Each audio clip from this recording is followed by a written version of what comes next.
Oi, gente, tudo bom com vocês? Vamos começar mais uma aula de geografia do sexto ano. Comigo, professora Ana Isabel, e com o intérprete Durley. E a gente continua falando, né, na unidade 4 de vocês sobre atmosfera, clima e vegetação. A gente continua o conteúdo de atmosfera, tempo e clima, hoje falando dos fatores climáticos, né? A gente estudou na aula passada o que era a atmosfera, a gente viu o efeito estufa, a diferença de tempo e clima, e a gente viu os elementos climáticos, né? Que a gente viu que as condições de tempo e do clima, elas vão variar dependendo das condições atmosféricas, né? Que são os elementos climáticos. Mas também a gente vai ver que essas variações, elas podem ocorrer a partir das características físicas e geográficas de um lugar, que são os chamados fatores climáticos, que a gente vai estudar agora. Vamos lá. O primeiro fator climático que a gente vai estudar são as massas de ar. As massas de ar correspondem a grandes porções de ar em que a temperatura, a umidade e a pressão são semelhantes. Essas massas adquirem características próprias ao percorrerem durante determinado período sobre superfícies com condições de temperatura e umidade constantes, como um oceano tropical ou as regiões polares, que são consideradas as regiões onde se formam as massas de ar. Ou seja, essas massas de ar são os ventos, digamos assim, que vão ter as características próprias daquele lugar, daquele determinado lugar. E existem dois tipos principais de massas de ar. As massas continentais, né, que são as formadas no continente, e as massas oceânicas, que são as que são formadas nos locais de mares, né? Essas, essas massas que se formam no oceano, elas são massas úmidas, né? E as massas que se formam no continente, elas são massas secas, certo? Só não as massas de ar, por exemplo, que são formadas em locais onde tem florestas, certo? Nesses locais, apesar de ser massas continentais, mas como tem florestas, elas são massas de ar úmida, né? Elas vão carregar a umidade daquele local. Porque vocês sabem, essa questão da umidade, eu vou explicar melhor a vocês como é. A gente tem aqui o oceano, certo? Esse oceano, o sol vai fazer com que evapore a água do oceano. Então, vai levar as gotículas de água, né? Elas vão subir e vão ficar de uma forma gasosa. Então, essa massa de ar que se forma no oceano, ela vai ser uma massa mais úmida, porque é como se as gotículas de ar elas subissem, certo? Diferente das massas continentais, porque como aqui não tem gotículas de ar, as gotículas que sobem são pequenas, né? A partir da evaporação são poucas, então não vai carregar tanta umidade. Outra característica das massas de ar é que elas podem ser frias e elas podem ser quentes, dependendo de onde elas se formam. Se for em um local mais frio, como nas regiões polares, elas vão ser mais frias. Se for em locais mais quentes, elas vão ter características de ser massas de ar mais quente. E aí eu trouxe para vocês o exemplo das massas de ar que tem aqui no Brasil, certo?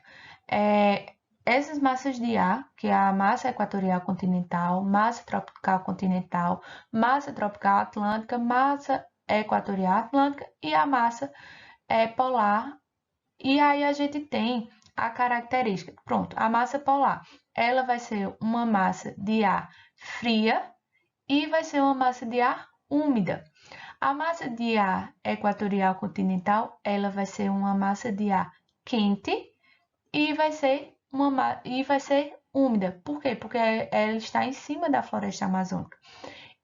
Já que a massa tropical continental, ela vai ser uma massa de ar quente e seca, né? Então, vocês veem que essas massas de ar, elas vão levar as características de um local para outro, né? Aí aqui eu coloquei o exemplo de como se comporta a massa de ar equatorial continental no verão e no inverno, né? Por quê? Porque a gente tem a influência, ó, essas massas de ar elas vão se comportar diferente no verão e no inverno, que isso a gente vai estudar mais para frente. Eu trouxe agora, mas a título de exemplo para vocês verem essa diferença de massa de ar quente e massa de ar fria, massa de ar úmida e massa de ar seca. E outra coisa que eu quero explicar para vocês é a formação das frentes, que é quando se tem um encontro de duas massas de ar, certo? Quando o encontro da massa de ar quente com a massa de ar frio vai prevalecer o ar frio, a gente chama de frente fria. Quando acontece o encontro da massa de ar quente com a massa de ar fria e prevalece o ar quente, a gente vai chamar de frente quente, certo? Por isso que a gente ouve muito falar de frente fria. Essa frente fria é quando tem o encontro da massa de ar quente com a massa de ar frio e vai prevalecer a massa de ar frio, certo? Um outro fator climático é a latitude, né? A gente viu lá no capítulo 3, quando a gente estudou os movimentos da Terra, que os raios solares eles vão atingir a temperatura terrestre de forma diferenciada, né? A gente viu lá o solstício, o equinócio, né? A partir do movimento da Terra. Então, a linha do Equador ela é atingida mais diretamente e recebe a maior quantidade de calor. Conforme nos distanciamos dessa linha, a latitude vai aumentando e as temperaturas vão diminuindo cada vez mais. Então, a gente viu, né, lá quando a gente estava estudando os movimentos da Terra, a gente viu que a Terra, ao longo do ano, ela recebe iluminação de forma diferente. Porém, a linha do Equador, né, essa linha que está aqui, ela vai estar sempre recebendo os raios solares, né? Tanto em épocas de equinócio como de solstício. Sempre ela é iluminada. Então, a linha do Equador, né, essa parte que a gente chama da zona intertropical, aqui, ó, essa parte entre os trópicos, vai ser uma zona que vai receber mais calor e, consequentemente, vai ser uma zona mais quente. À medida que a gente vai descendo, vai vindo aqui, ó, que a latitude vai aumentando. Lembre-se que a latitude aqui é zero e ela vai aumentando até 90 graus a norte e 90 graus a sul. Então, à medida que ela vai aumentando, os raios solares, vocês veem que vai pegando de forma diferente e, consequentemente, ela vai diminuindo a temperatura, certo? Então, a latitude, ela vai influenciar também, né? É um fator geográfico que vai influenciar no clima, né? Quanto mais perto da linha do Equador, mais quente. Quanto mais longe da linha do Equador, vai ser mais frio. Outro fator climático é a altitude, né? A altitude que é a altura do relevo. A altitude é um outro fator que provoca alteração nas temperaturas. Quanto maior a altitude, menor a temperatura, como a gente tem aqui na figura 10. Pois um grande percentual de calor emitido pelo Sol é absorvido pela superfície da Terra e depois é liberado para a atmosfera. Veja, aqui ó, a gente tem ao nível do mar, que é 0 metros, 22 graus. À medida que a gente vai subindo, né, 600 metros, a gente vai, ó, 18 graus Celsius, vai diminuindo a temperatura. E aqui a gente tem outro exemplo, 1.200 metros de altura, a gente tem 16 graus Celsius. É por isso que no pico das montanhas, né, das grandes montanhas, a gente tem neve, é congelado. Por quê? Porque à medida que a gente vai subindo, né, que vai aumentando, a gente tem a temperatura, ela tende a baixar devido ao calor que é emitido pelo Sol, né, e é absorvido pela a Terra e depois vai ser liberado pela atmosfera. Aqui é um outro exemplo da mesma coisa, mostrando que quanto mais a gente vai subindo, mais as temperaturas elas vão reduzindo. E o outro fator climático é a maritimidade e a continentalidade. Os continentes se aquecem e se esfriam mais rapidamente que os oceanos. Quando os continentes já estão liberando o calor recebido, os oceanos ainda estão aquecendo, para depois liberar esse calor por meio da irradiação.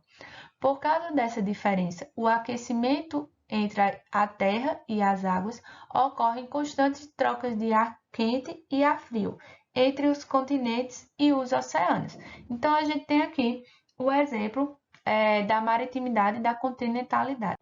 E aí eu quero que vocês pensem, se vocês já tiverem ido à praia de manhã, quando o sol está bem quente, vocês vão perceber que a areia da praia, ela está bem quente, enquanto que a água do mar ela não está tão quente, ela está fria. Se a gente vai à tarde ou à noite, a gente vai ver que a areia do mar ela já está fria, enquanto que a água ainda está quentinha. Por quê?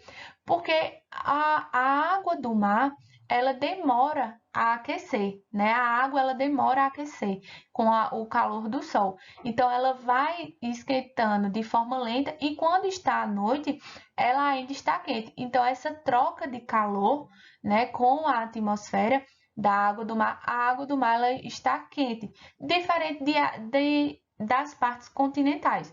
Por exemplo, no asfalto. Se a gente andar no asfalto durante o dia, de pé descalço, a gente vai ver ele bem quente, enquanto tem sol.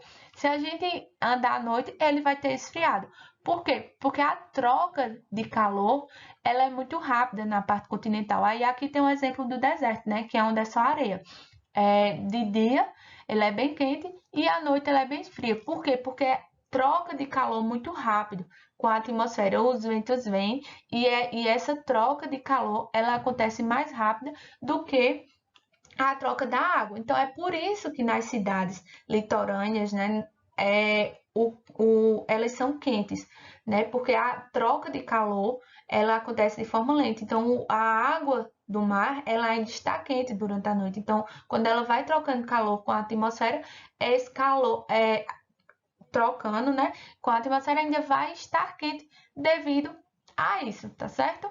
E assim, né, como essa troca de calor ela acontece de forma lenta, não vai alterar tanto a diferença de temperatura durante o dia e a noite. Por isso que nas regiões, mais uma vez, nas regiões de litoral, as cidades elas são quentes durante o dia e durante a noite. Já nas partes mais do interior, né, a gente vai ver que as cidades elas são mais quentes durante o dia e esfriam durante a noite, porque essa troca de calor acontece mais rápido. Então, meu povo, a gente vai terminar por aqui, certo? Na próxima aula a gente vai falar sobre os problemas ambientais. A gente viu hoje, né, os fatores climáticos. Então, espero que vocês tenham entendido. Como eu sempre falo, qualquer dúvida, vocês podem pesquisar ou procurar o professor de vocês, tá bom? Até a próxima aula. Tchau, se cuidem e usem máscaras.